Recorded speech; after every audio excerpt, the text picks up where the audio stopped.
guys, it's Tara. Welcome back to the Three Bookshelves and welcome to my May wrap-up.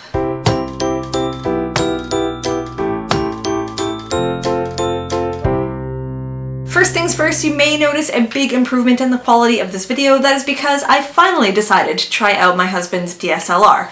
I don't know why I waited this long. I'm married to a photographer, might as well take advantage of it. The video quality definitely is better, but I'm not so sure about the audio. I might invest in a cheap microphone if that's gonna help. Let me know what you guys think, if the audio sounds okay, if the audio in my other videos sounded better. Let me know. So I've been reading way more than I thought I would, so I've decided that it makes more sense to do monthly TBRs and wrap-ups rather than quarterly, because if I stick to quarterly, they're gonna end up being an hour long and nobody wants to watch that. So let's look at the 4 books that I read in May. The first book I read this month is Bridget Jones' Mad About the Boy by Helen Fielding. This is the 3rd book in the Bridget Jones series, and it is set 12 years after the original Bridget Jones duology. Bridget is now 51, she is widowed. Mark Darcy sadly passed away 5 years before the start of the story, and ever since she has been raising her 2 children as a single parent. After mourning Mark's death for 4 years, Bridget finally decides to leap back into the dating scene, which is just as turbulent as it always was, maybe even more so with the advent of social media and online dating. So at the start of this book, Bridget has a lot of thoughts about her mourning Mark,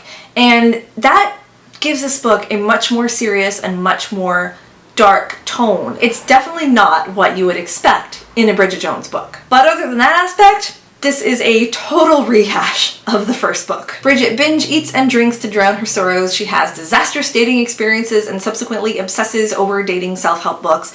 Every day she promises that she's going to do something productive but then gets distracted by anything else. She constantly goofs up and embarrasses herself, and she turns to friends that are just as neurotic and socially inept as she is for help. Bridget is just the exact same character in this book that she was in the first 2 books, despite being 12 years older and having been married for 8 years and being a mother for 7 years. I get that the author wanted us to have the same character that we fell in love with, I get that, but there has to be some development, there has to be some growth over a span of 12 years. And speaking of growth, Bridget has not grown up at all. All that insecurity and irresponsibility and flakiness was relatable when she was 31, 32, but at 51, the whole time I read this, I just kept screaming in my head, grow up! And then there's the love interest. I tried to figure out a way to say all this without being spoilery, but it's just impossible. So if you are worried about being spoiled for this book, just skip to the time somewhere on the screen and that'll skip you right over the spoilers. Now, I am not talking about Rockster, although he is the Daniel Cleaver of this book. He's just not a total emotional fuckwit. I am talking about Mr. Wallaker. He starts off cold, rude, and disdainful, not even on Bridget's radar as a guy that she might date. But as they bump into each other every 50 pages or so, you start to see flickers of interest. You eventually discover that he likes her because she is down to earth and genuine and not like all the other society snobs that he knows. And Bridget falls for him too, but thanks to some silly misunderstanding, thinks that he's not interested in her. Until finally they have their happy ending, after which she still calls him by his last name. Let's compare that to Bridget's relationship with Mark Darcy in the first book. He starts off cold, rude, and disdainful, and not even on Bridget's radar of guys she might date, but as they bump into each other every 50 pages or so, you start to see flickers of interest. You eventually discover that he likes her because she's down to earth and genuine and not at all like all the other society snobs that he knows, and she falls for him too, but because of some silly misunderstanding, thinks that he's not interested in her. Until finally they have their happy ending, after which she still calls him by his last name. Really, Helen Fielding?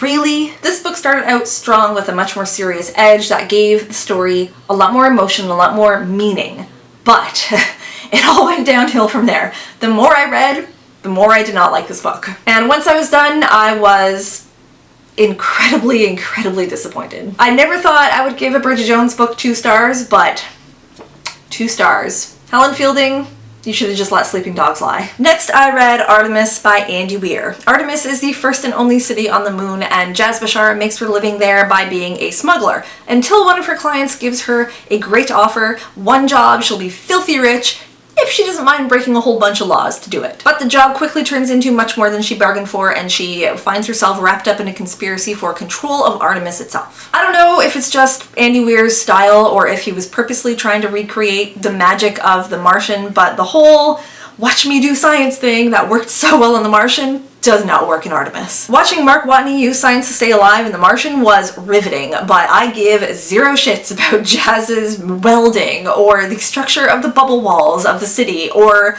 how the hamster balls and the tourist tours work. And there was so freaking much of it. Every single page went into paragraphs of the science that we didn't need to know. It was just pointless filler. And where Mark Watney was writing in his journal to work out his plans and talking to himself because he had no one else to talk to, in Artemis, it's just straight up bold-faced, no apologies, exposition dump. It's just Jazz telling the reader how stuff works, and she has to jump out of the action to do it most of the time, which is just, I'm sorry, it's weak writing. As for the plot itself, I just didn't care about it. I just didn't care. And Jazz. I have read so many reviews on Goodreads that criticize Jazz for sounding like a 15-year-old boy instead of a woman in her 20s, but I disagree with that. Just because she makes raunchy jokes, so what? I make more raunchy jokes than most of the guys I know. But what bothered me about Jazz is that she is a total Mary Sue. To compare it to The Martian again, Mark Watney could farm potatoes on Mars because he was a botanist, and he could modify the rover to get him halfway across the planet because he was an engineer.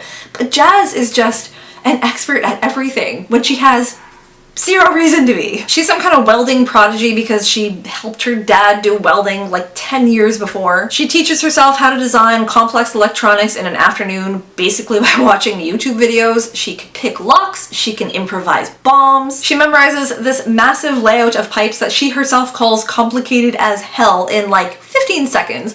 And then there's a set of instructions somewhere that are written in Vietnamese, and she gets the general idea. Really? What? Nope. So yeah, I didn't like the plot, didn't like the characters, didn't like the writing style, but I'm gonna give Artemis 2 stars because I didn't hate it, I didn't DNF it, but there was just nothing in this book that is worth giving any more than 2 stars to. The next book I read wasn't on my TBR for this quarter. I read it instead of another book that was, After Anna by Alex Lake. That book was about a 5-year-old girl who goes missing. That is every parent's worst nightmare, and I just couldn't bring myself to read it. So instead, I picked a book that I didn't really know all that much about, but I had just seen Katie at Chapter Stacks give a glowing review for it, and I already had an ebook for it, so why not? And that book is Pretty Girls by Karin Slaughter. And if you've read this book, you know that it was not a good choice for a parent who doesn't want to think about her child being kidnapped. Pretty Girls centers around 2 estranged sisters, Claire and Lydia. 25 years before the events of the story, their family was ripped apart when their eldest sister went missing and was never seen or heard from again.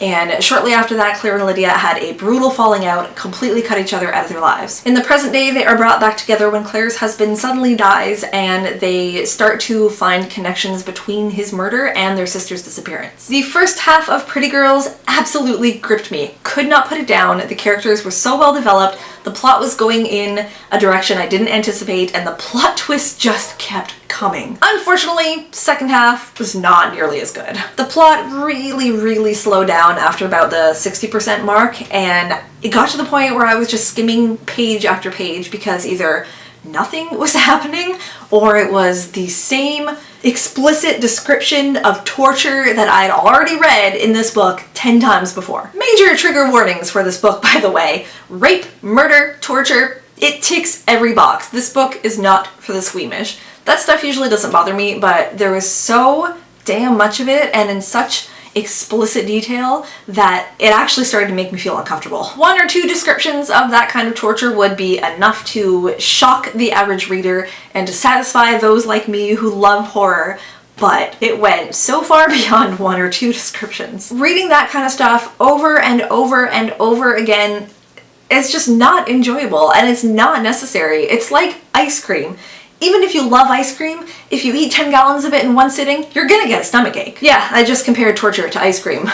Don't judge me. I will say though that I was very pleased with the ending of this book. It went against a trope that I see a lot in horror and thrillers, and that always drives me crazy, so I really appreciate Karin Slaughter for not playing into that convention. I'd probably give 4 stars to the first half of this book, but 2 stars to the second half, so let's just average it out and give it 3 stars. And the last book that I read in May was Percy Jackson and the Lightning Thief by Riordan. Can you call this Percy Jackson and the Lightning Thief, or should it just be the Lightning Thief? Or do I have to say Percy Jackson and the Olympians, the Lightning Thief? That's just too much. I don't know. What do you call this book? I don't know. Percy Jackson thinks he's an average kid until his math teacher turns into a monster and tries to kill him. Turns out Percy is the son of Poseidon and therefore a demigod. That is a loud truck. Still going. He finds a safe haven at Camp Half-Blood with other demigods, but not for long because there is a war mounting between the gods and somehow Percy's right smack in the middle of it. So he sets off on a quest to recover a stolen relic from the underworld and return it to Mount Olympus before the gods can destroy the world as we know it. This book was the winner of my first Try a Chapter challenge, which was supposed to be all YA series, but when I started reading it, I realized that it was actually a middle grade series.